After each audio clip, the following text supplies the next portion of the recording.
Hello everyone, it's Chuck Carnevale, co-founder of FastGraphs, the fundamentals analyzer software tool. Today I'm going to take a look at the three major integrated oil companies in North America: Chevron, Imperial Oil, and Exxon. This is a subscriber request series because I've been asked by several subscribers to cover these things. And what I want to try to accomplish here is I want to show each of you that there's a great deal of similarity between how each of these companies have performed, both on an operating business as well as a price performance basis. And that performance is directly tied to the price of oil and gas. So let's do them in alphabetical order. Let's start out by taking a look at Chevron. Now, I'm going to start out by looking at each of these from an adjusted operating earnings basis, but later I'll be looking at cash flows and EBITDA, which I think are more germane. These are all high-quality companies. Chevron, as you can see, is AA rated, has 14% long-term debt to capital, and currently offers a 4.2% dividend yield and is traded at a blended PE of 17.8. But one thing I want to show very clearly in this, how these companies are all very, very similar.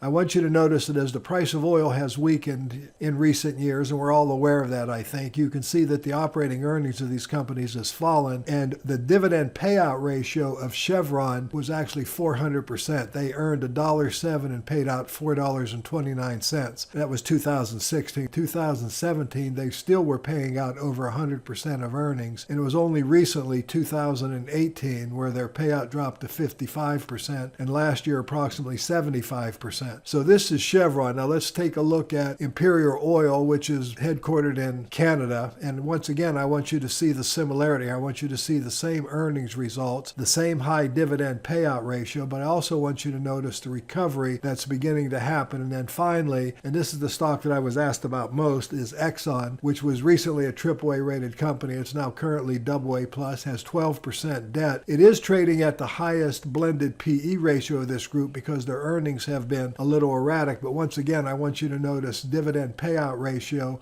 significantly above earnings. But the key point is you should be seeing the similarity between all of these companies and their operating results relative to the price of oil. They're all integrated oil companies, but they're all very high quality, very powerful companies. Now their prices have drifted down. If I shorten the time frame on this graph and look at it just over the last couple of years, you can see that there's really a high correlation between the price and the company's earnings. Obviously, earnings have been weak, negative 7.5% growth for Exxon. If I go back and look at Imperial Oil over the same time frame, you're going to see negative 6.9% growth. Again, very, very similar results.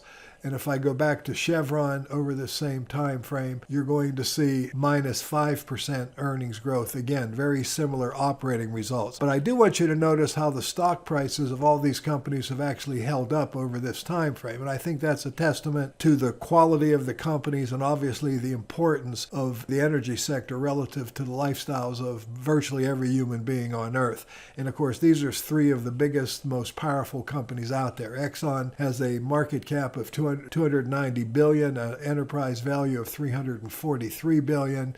And likewise, as I go through Imperial Oil, which is again headquartered in Canada, you'll see a much smaller company with 20 billion market cap and a 22.9 or call it 23 billion enterprise value. But then we also go to Chevron, which similar to Exxon also has AA rating and a $218 billion market cap and a 240 billion total enterprise value. But I think it's interesting to notice how the price of these stocks have all held up. Now, there's a couple of other areas, since these are all higher yielding relative to today's interest rate level dividend payers, and some of them champions and aristocrats. Let's look at them from an operating cash flow basis. And this is something that I think is important from an operating cash flow basis. The main thing I want you to see here is that operating cash flow, forget about price, operating cash flow is actually covering the dividend. In other words, their operating cash flow payout ratios are much more reasonable, only 60%, even in the pit here of 2016 where their operating results were weakest. If I look at Imperial Oil, and from the same perspective, I see operating cash flows and payout ratios, positive, significantly above the company's actual dividend. In other words, they have the cash to pay the dividends. And the same with Exxon. Their operating cash flow has well covered their dividends. Now, free cash flow, which is what's left over after running the business, is a little different. Most of them have had negative free cash flow in recent years. That's a little troubling, and it does show that there is some stress in the industry. So, looking at these companies from all aspects, the main thing is the dividend covered. And I think the answer to that is yes. The dividends are pretty well covered here. I think it's also important to note that all of them are expected to have free cash flow growth going forward. And then finally, I want to look at all three of these companies from a standpoint of EBITDA, which is earnings before a lot of accounting convention, interest, taxes, depreciation, and amortization. And here I want to bring price back into the equation because I find that there's a very interesting correlation between the company's generation of EBITDA over time versus their stock price. Now, there seems to be a floor, and again, I think that's the importance of the industry. There was weakness in the stock price on Chevron that actually followed EBITDA. And when I look at Imperial Oil, from an EBITDA standpoint, we also see a similar situation. There's a pretty high correlation between price and EBITDA here. So I guess what I'm really suggesting here is that EBITDA is a pretty good valuation reference for these companies. So the companies have definitely been under stress. Once again, we see exactly the similar thing with Exxon. These are historical results. I do want you to notice the consistent dividend. I do want you to notice the dividend growth for each of these companies. Exxon has increased their dividend since calendar year 2000 at an average rate of about 7% a year. If I go into Imperial Oil, which again is the Canadian-based company, about 7.7 average, 7.5 compound average. And if I look at Chevron, I see again a 7% average. So all these companies have a very similar record of increasing their dividend each year. Now, the key is, though, as I often say and always say, you can't buy the past, you can only buy the future. So the question is, what type of investment are these now for the future? Well, as you see these improvements in, for example, here you're looking at EBITDA, and you look at forecasting of EBITDA growth going forward, and it trades at a normal multiple of EBITDA, which has been about 8 times EBITDA, then you would have enormous upside in Chevron. If I move on to Imperial Oil, which has about a normal price to EBITDA of about 10.5, not quite as benign a picture as we just recently saw with Chevron. And then finally, if I move into Exxon and look at what the EBITDA growth potential is for Exxon, it's actually one of the better ones. And again, there's some enormous upside if Chevron, for example, and Exxon and Imperial Oil, for that matter, trade at their normal price to EBITDA. If I put a more realistic, calculated 8 times EBITDA on Exxon, I still have an opportunity for very good results. So I think the point is that as these companies have turned the corner here, going back to their historical results, as they started growing EBITDA again, I do believe there's an opportunity for these stocks to continue to trade at their normal multiples, like Exxon currently is doing that if you look at it from the long-term perspective. If I look at Imperial Oil, it would be slightly undervalued, but it does have, again, the most sketchy forecasts for EBITDA.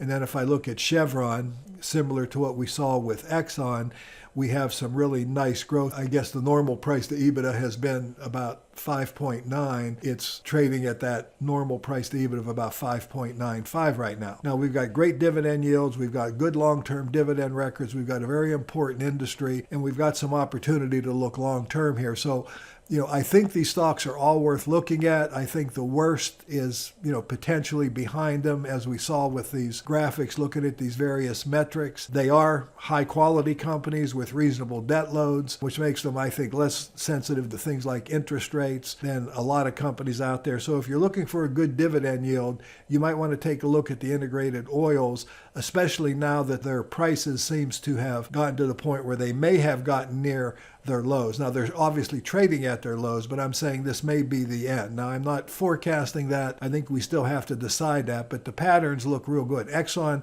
looks like it's been maintaining this valuation now for the last year. And again, we're looking for an acceleration of growth, and some positive news could come out that might give us an opportunity here. These companies do all have very poor analyst scorecards. And what I mean by that is the analysts have been getting the forecasts of things like EBITDA, and this is the analyst scorecard on EBITDA, wrong about 90% of the time. If you actually look at the data, some of these misses have been great, but keep in mind this is a very stressful time for oil.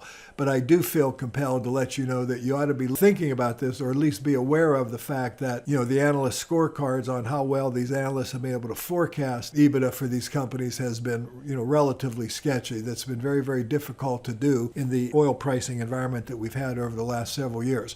So take that caution in consideration. The forecasts do look good, but the analysts haven't been doing quite well on getting those right. So anyway, here's a look at the integrated oils. This has been Chuck Carnevale saying thanks for watching. If you like what you saw here, please hit the subscribe button and subscribe to my YouTube channel. This is a subscriber request series video where I was asked to cover these companies, so I thought I'd give you a quick look looking at some important metrics and how stock price has reacted and how dividend income has also reacted. Anyway, thanks for watching.